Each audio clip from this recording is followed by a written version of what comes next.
Kaixo Gremlins, gaurko bideoan merkataritza triangeluarrari buruz hitz egingo dugu. Zer zen merkataritza hau?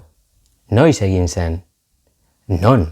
Ze herrialde ezberdinak parte hartu zuten merkataritza honetan?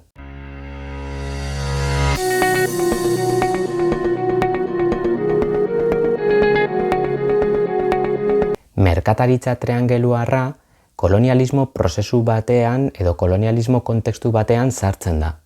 Hori esan nahi du, herrialde boteretsu batzuk egon behar direla eta beste alde batean herrialde zapalduak edo pertsona zapalduak. Merkataritza triangeluarra Ozeano Atlantikoa 16. mendetik 19. mendera arte ezarri zen merkataritza ibilbide bat izan zen, eta beraz, iraupen luzeko fenomeno historikotzat har daiteke. Baina, zergaitik deitzen da merkataritza triangeluarra? Maparen gainean triangelu baten antzeko irudi bat marrazten zuelako da. Beraz, 3 puntu geografikoak ditugu: Amerika, Europa eta Afrika. Mendebaldeko Europatik, Portugal, Frantzia, Ingalaterra, Herbehereak edo Espainia hasten zen ibilbidea. Potentzia horiek esklaboekin merkataritzan aritzeaz gain, dozenaka mila ere atxiki zituzten penintsulan Aurelia Martin antropologiako katedradunak kontsultatutako salerosketa dokumentu kontaezinek frogatzen dutenez bere ikerketa liburua egiteko. Afrikako mendebaldeko kostaldean berreskalatzen zen Senegal eta Kongo ibaien artean, non produktu batzuk trukerako balio zezaketen. Han kargatzen zen produktua esklabo beltzak ziren, etengabeko gerren bidez tokiko eliteek eta merkatariek sustatzen zutelarik. Baina nortzuk ziren esklabo hauek? Gehienak tribu arerioen arteko hainbat borrokatan harrapatzen zituzten edo arpilaketetan parte hartu zutelako. Hiltzaileak zein lapurrak zirelako edo bizimodua aurrera atera ezinik zebiltzan familia zirelako. Kateaz eta girgiluz lotu eta barrakoietan sartu aurretik, esklaboi azterketa anatomikoa egiten zitzaien gaixotasun edo akats fisikoen bat ote zuten ikertzearren. Gaixotasun bat edo akats fisikoren bat aurkituta, giza merkantzia bertan baztertzea erabaki zitekeen edo baita salneurri apalago baten erostea ere. Prezioa adostu ondoren eta salmenta egin ondoren ontzia kargatzen zen ahalik eta lekurik gehien aprobetxatuz. Azkenik, ontziek Ameriketarako bidea hartzen zuten. Atlantikoan egiten zuten bidaia benetan tamalgarria zen. Esklabu asko hiltzen zirelako. Kontutan eduki behar duzue, ontziaren upategietan jende hain pilatuta eta aireztapenik gabe egonda, bizkarroiak eta gaixotasunak erruz ugaltzen baitziren. Hori gerta ez zedin emakume eta aurrei egunean ontzi gainera irteten uzten zitzaien.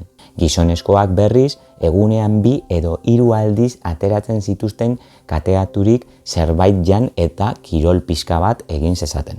Janaria funtsean arroza, artoa, manioka eta babesa zen. Eta naiz eta gozea kendu esen sekula izaten esklaboi indarra emateko bezain ugariak. Hurrengo eskala Antilletako uharteak edo Amerikako kostaldean zen, non esklaboak eta Europar merkantzia gehienak saltzen ziren, eta produktu kolonialak azukrea, tabakoa, kakaoa, kotoia adibidez, eta metal pertsiatuak Europara itzultzen ziren. Beraz, ikusi dugu 3 puntu geografiko ezberdinak merkataritza triangeluarra honetan. Alde batetik Europa, beste aldetik Afrika eta azkenik Amerika. Merkataritza harreman horri eusteak ondorio garrantzitsuak izan zituen 3 eremuen garapen ekonomian.